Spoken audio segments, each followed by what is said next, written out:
signataires de la déclaration. Aujourd'hui, on a fait une déclaration collective de cette manifestation, comme on fait depuis 2 ans, au départ de Béclata Manif, dès le 5 janvier 2019. Les Gilets jaunes signataires qui co-déclarent les manifs avaient réussi à obtenir le droit de manifester sur les Champs-Élysées en déclarant collectivement. Aujourd'hui, on a obtenu ce droit d'être ici sur le Trocadéro grâce à l'action en référé liberté que nous avons fait le 7 novembre, qui nous a permis de faire retoquer 3 arrêtés d'interdiction préfectoraux. Nous avons gagné ce droit de manifestation ici au Trocadéro au Parvis des droits de l'homme. Grâce à cette requête en référé liberté, et le Conseil d'État nous a donné raison et nous a permis de faire annuler les 3 arrêtés préfectoraux du préfet l'allemand dictateur qui voulait empêcher les Gilets jaunes de manifester. Et c'est grâce à cette opération juridique qu'on a travaillé très dur pour obtenir le droit de manifester ici. On appelle les signataires de Force Jaune. Oui, appelez. Les signataires pour faire une photo avec les lettres de notre logo Force Jaune, s'il vous plaît. Donc aujourd'hui, on est là grâce à ce référé liberté pour affirmer notre droit et notre liberté de manifester, de protester contre ce système délétère qui est en train de nous asservir, qui est en train de nous priver toutes nos libertés fondamentales, qui sont en train d'être attaquées, d'être piétinées, les libertés fondamentales de la Déclaration des droits de l'humain. Je dis bien des droits de l'humain, pas des droits de l'homme, hein. Vous avez tous compris pourquoi. J'ai pas besoin de préciser. Les droits de l'humain, pas les droits de l'homme. Bon. Et donc, on est ici, devant ce parvis. Ce parvis, nous étions la semaine dernière. On était sur le parvis des droits de l'homme la semaine dernière. Et cette semaine, qu'est-ce qui s'est passé? Quand les autorités ont vu qu'il y avait des appels massifs à venir manifester contre cette loi dégueulasse qui est en train de passer à l'Assemblée nationale, qu'est-ce qui s'est passé? Le ministère de la Culture a ordonné de couper l'accès, d'interdire l'accès sous prétexte de sécurité, et donc on nous interdit d'accéder au parvis des droits de l'homme. Mais on est devant ce parvis aujourd'hui. On était là la semaine dernière, on était là la semaine d'avant. Depuis le 7 novembre, nous avons fait retoquer 3 arrêtés préfectoraux du préfet allemand grâce à ce référé liberté. Nous avons gagné notre droit de manifester en tant que gilets jaunes. Parce que depuis des mois, nous subissons une répression inouïe qui est cachée, dont aucun média ne parle, là, tous ceux qui filment. Aucun média ne parle de notre travail pacifique, légaliste, pour permettre de protéger les manifestations des gilets jaunes, pour permettre à tout le monde de manifester dignement, librement, sans violence, sans excitation, sans répondre aux provocations de ce gouvernement et du préfet. Est-ce que c'est pas une provocation que la loi sécurité globale soit discutée à l'Assemblée nationale le 17 novembre, le jour des 2 ans des Gilets jaunes? Vous voyez pas une énorme provocation de la part des pouvoirs pour exciter la colère des gens, pour instrumentaliser la colère des gens? Nous ne tombons pas dans leur piège. Nous ne tomberons pas dans ce cercle vicieux de la violence voulu par Macron, par son préfet, par leurs institutions qui piétinent la démocratie. Nous, on est ici pour manifester dignement, librement, pour dire non à tout ce qui se passe. Vous avez vu que cette loi sécurité globale a été votée par 30% de députés présents à l'Assemblée nationale. C'est ça la démocratie aujourd'hui? Il y a 577 députés à l'Assemblée nationale et il y en a 30% qui sont présents pour voter une loi qui va changer complètement les conditions de manifester, qui va empêcher la liberté d'informer de tous les journalistes et des citoyens qui veulent filmer. Dans quel monde on vit aujourd'hui? Dans quelle société on est en train de vivre aujourd'hui? Où la démocratie ne fonctionne pas, où les oppositions à l'Assemblée nationale n'ont aucun pouvoir, ne peuvent rien faire. Qu'est-ce qui se passe aujourd'hui avec toutes ces violences en boucle qui sont sans cesse dans toutes les manifestations? Il faut couper ce jeu-là. Il ne faut pas répondre aux provocations du gouvernement. On doit fédérer un maximum de gens pacifiquement pour dire qu'on veut une société plus juste, plus humaine. On veut de l'écologie, on veut l'égalité pour tous. On veut plus de ce totalitarisme sécuritaire. Et nous sommes là aujourd'hui aussi pour dénoncer l'instrumentalisation de la crise sanitaire du Covid?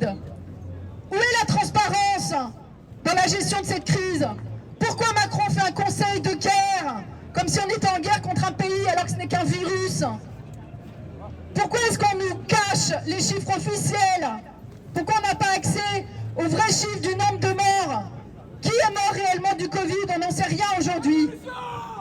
Donc ça va plus dans ce pays. C'est à nous tous de nous fédérer pacifiquement, de faire des grandes manifestations. Nous, avec Force Jaune, on revendique. Nous revendiquons d'être totalement indépendants du jeu des partis politiques, de tout parti politique. Nous ne voulons pas des partis politiques parce qu'aujourd'hui, ils ne jouent plus le jeu de la démocratie. Et même ceux qui sont sincères dans leur opposition n'ont aucun pouvoir. Tout est instrumentalisé, manipulé. Ils jouent à la fois sur nos peurs et ils jouent sur notre colère qu'ils excitent pour nous envoyer droit dans les pièges de la violence, pour pouvoir réprimer derrière. On doit couper ce jeu-là. On doit s'interdire de tomber dans leurs pièges de provocation. Nous, on appelle à nous fédérer, Force Jaune, avec tous les gilets jaunes et tous les citoyens qui ne veulent pas mettre le gilet. On s'en fout aujourd'hui. On va être nombreux, pacifiques, à revendiquer la démocratie. C'est ça qu'on demande aujourd'hui, un autre système politique. Un système humaniste qui respecte l'humain, qui respecte les gens, qui respecte l'écologie, l'environnement. L'environnement qui est en train d'être détruit par l'ultra-consumérisme. Ils veulent nous vendre des vaccins, là. Ils vont nous faire passer le vaccin obligatoire. On a des chercheurs en vaccinologie qui sont venus nous voir, qui nous alertent, qui nous disent il y a des tas de produits dans ces virus, dans ces vaccins qui ne sont pas publiés, qui ne sont pas publics et qui sont délétères pour la santé. On ne sait pas ce qu'ils vont nous mettre dans ces vaccins et c'est absolument inacceptable qu'il n'y ait pas de transparence. Parce qu'on nage en plein conflit d'intérêts aujourd'hui, partout, que ce soit au gouvernement, que ce soit dans Big Pharma, dans les gros industriels, dans les médias. Et moi, je peux en témoigner dans les médias de la connivence qu'il y a entre les politiques et les journalistes. Je peux en témoigner de ce que j'ai vu. Il n'y a aucune indépendance réelle des médias. Il n'y a aucune indépendance de l'information. Voilà ce qui se passe aujourd'hui. Nous, avec Force Jaune, on essaye depuis des lustres de fédérer de façon pacifique. Et pourquoi on est invisibilisé partout dans les médias? Pourquoi on ne me donne pas la parole avec Force Jaune le 12 septembre alors que nous sommes les organisateurs de la place Wagram? Et pas Jérôme Rodriguez ou d'autres gilets jaunes, on ne sait pas. Pourquoi on ne nous donne pas la parole alors que nous sommes organisateurs et que nous nous battons depuis 2 ans pour organiser des manifs qui soient dignes, qui fédèrent? Pour nous donner la parole, on nous censure, on nous refuse la parole. Par contre, on donne la parole à des gens politisés qui font le jeu du système partisan, qui font le jeu des oppositions politiques factices. Parce que le problème fondamental aujourd'hui, c'est que les partis politiques ne sont plus démocratiques. Voilà la réalité. C'est que le système aujourd'hui n'est pas démocratique. Cette république, elle est antidémocratique. Il faut en avoir tous conscience. Alors réagissons, unissons-nous pacifiquement pour changer les choses. Et ça ne sert à rien de tomber dans le jeu de la violence. On le redit, ici on veut une manif calme, sans débordement, sans casse. On veut montrer une belle image des citoyens qui luttent pour les libertés, pour les droits. Voilà la réalité de ce qu'on demande ici. On demande à ce que toutes les personnes qui sont venues sur cette manifestation, qu'on a déclarée jusqu'à 17 h, on demande que tout le monde respecte le cadre pacifique de cette manifestation. Parce qu'à Force Jaune, nous avons une charte. Une charte où on demande que toutes les manifestations soient déclarées collectivement avec toutes les personnes qui veulent co-déclarer avec nous et qu'on soit unis pour changer le système politique. Parce que c'est ce système qui est mortifère. Voilà, haut les cœurs. Salut à tous. Démocratie. Et vous trouverez les infos sur notre page où vous verrez la décision du Conseil d'État qui nous a permis de manifester ici et les semaines précédentes au Parvis des droits de l'homme. Haut les cœurs. Merci. Sachez qui on est. Rejoignez Force Jaune pour la première et la vraie démocratie. Alors, on nous annonce que pour sortir à la fin de la manifestation à 17 h, il faudra sortir par l'avenue Georges Mandel, qui est celle ici, et par les métros uniquement. Par les métros et par l'avenue Georges Mandel. Vous ne pouvez pas ouvrir une autre avenue quand même pour la sortie? Rappelle, c'est qui? J'appelle les signataires de Force Il Jaune. faudrait que S'il j'appelle vous le plaît. commissaire Marsan qui est en salle de commandement pour demander, exiger. Déjà, ils nous ont interdit l'accès aux toilettes, hein, quand même, faut le dire. Voilà, la police provoque pour nous faire chier. Rappelle les signataires. Les signataires, s'il vous plaît. Les signataires. On va faire l'image, la photo avec Force La Jaune. photo de famille de Force Jaune. Les signataires, s'il vous plaît, revenez. Ouais. Reprends ta lettre, qui est-ce qui manque? On est là, on est là. Les signataires. Même si Macron ne veut pas, nous on est là. Pour l'honneur du travailleur et pour un monde meilleur. Même si Macron ne veut pas, nous on est là. On est là. Même si Macron ne veut pas, nous on est là. Pour l'honneur des travailleurs. Pour la photo. Même si Macron ne veut pas, nous on est là.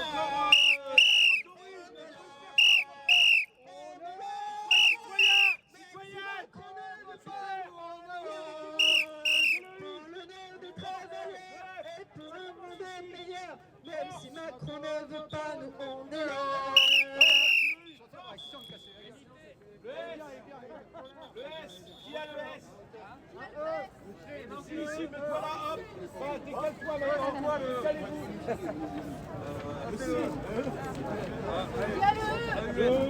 Non, ici, là. Là, jaune. Là, c'est toi, Sophie, ici. Décalez-vous, voilà, décalez-vous un petit peu. Voilà. Force Jaune pour la première et la vraie démocratie. Pour la démocratie, pour un changement du régime politique. De grandes manifs, tous ensemble co-déclarés, pour protéger les mobilisations et mettre fin à la violence délétère qui fait le jeu du gouvernement. Nous sommes tous co-déclarants. On est aujourd'hui 23 co-signataires officiels de la manifestation. On aurait dû être 26 parce qu'il y a 3 personnes qui ont tardé à remplir le formulaire.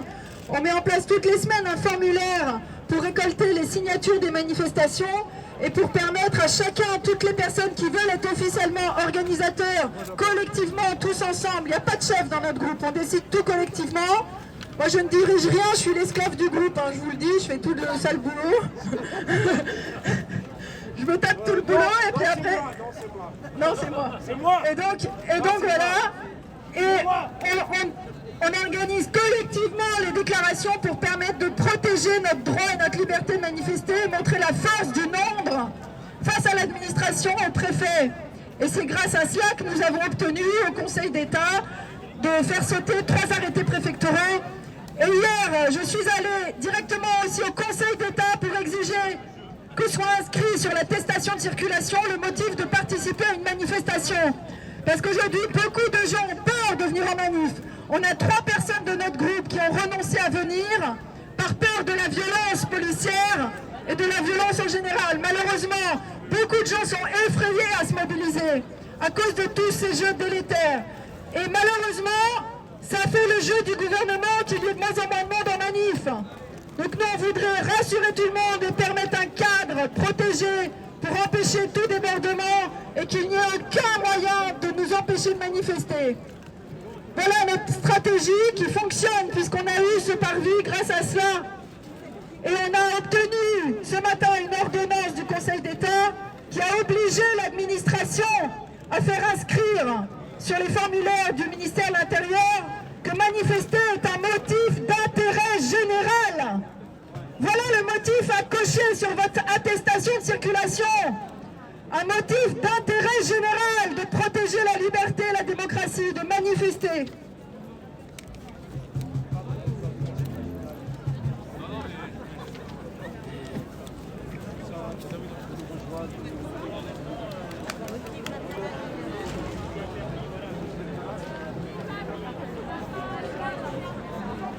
Alors pour rappel, on me rappelle de bien porter le masque. Nous nous sommes engagés au tribunal administratif à faire respecter les mesures sanitaires. Donc on vous demande à tous de porter le masque, évidemment, et de garder des distances. Voilà. Et si possible, hein, d'avoir un petit peu de gel hydroalcoolique, histoire de se polluer les mains et la santé, voilà. De vous laver les mains, voilà, pour empêcher le virus, l'affrevirus de se propager. Mon Dieu, c'est un virus, méchant virus. Le macronavirus, il se propage le macronavirus. Et donc on est obligé légalement, pour protéger notre liberté de manifester, de faire appliquer les mesures qui sont aujourd'hui légales, imposées par le gouvernement. On le rappelle, hein, que le gouvernement quand même est en roue libre, que Macron décide tout seul en monarque, hein, parce que qui contrôle aujourd'hui les décisions qui sont prises dans ce fameux conseil de guerre, hein, auquel personne n'a accès en réalité? C'est ça que nous dénonçons. Et on dénonce évidemment les conflits d'intérêts entre Big Pharma, hein, visant à tenter maladroitement, hein, de sauver sa peau, hein, et son intégrité, en disant qu'elle avait bien vu tous les appels des observateurs sanitaires en Chine et qu'elle avait tenté d'alerter, hein, en janvier, en décembre, le gouvernement, attention, il y a ce virus qui arrive, il a l'air quand même mauvais, il faudrait faire attention.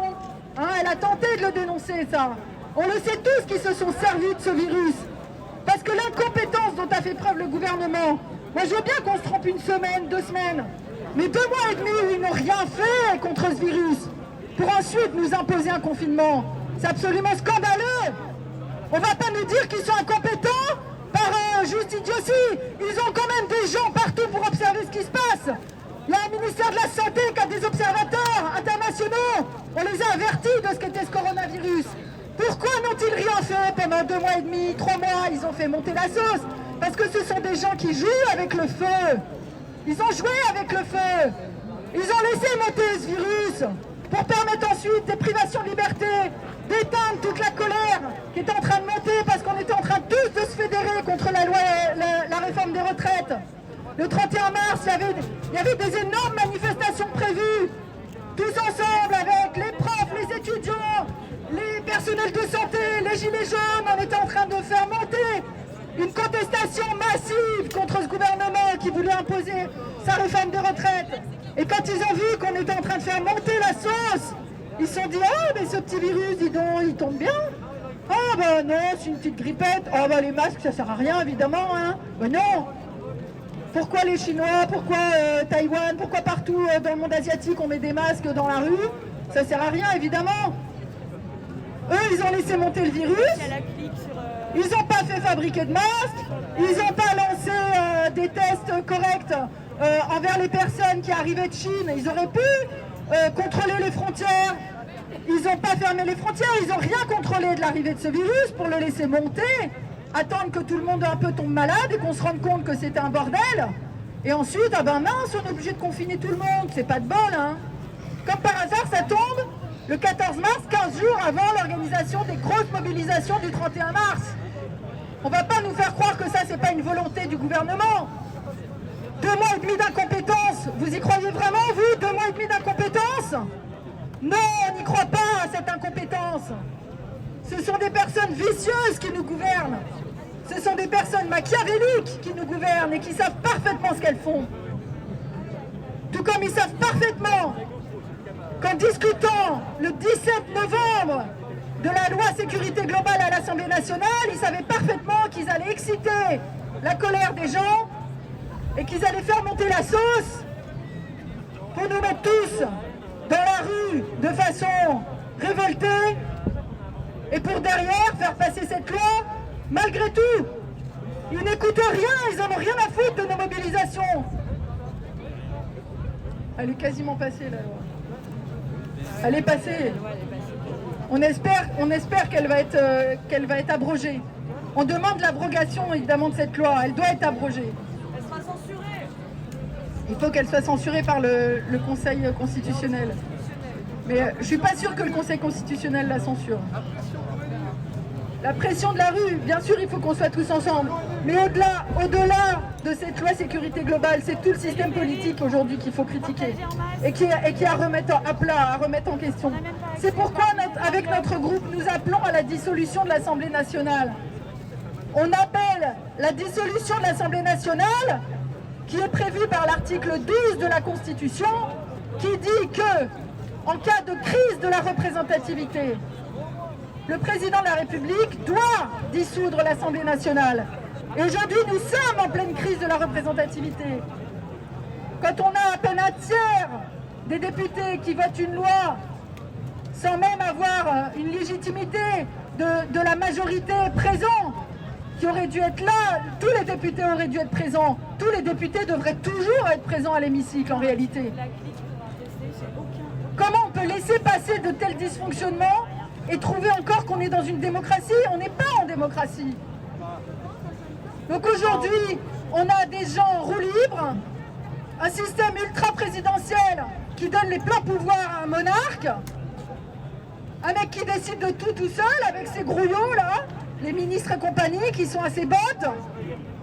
On a quand même un président qui est un ancien banquier, ça dérange personne la séparation des pouvoirs? Pourquoi aujourd'hui on ne conteste pas massivement que la finance ne soit pas jugulée par la Constitution?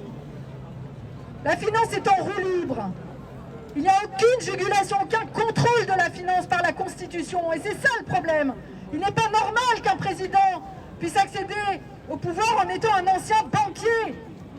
C'est un énorme conflit d'intérêts, tellement énorme, comment on peut laisser passer ça? Nous sommes là pour plus de démocratie.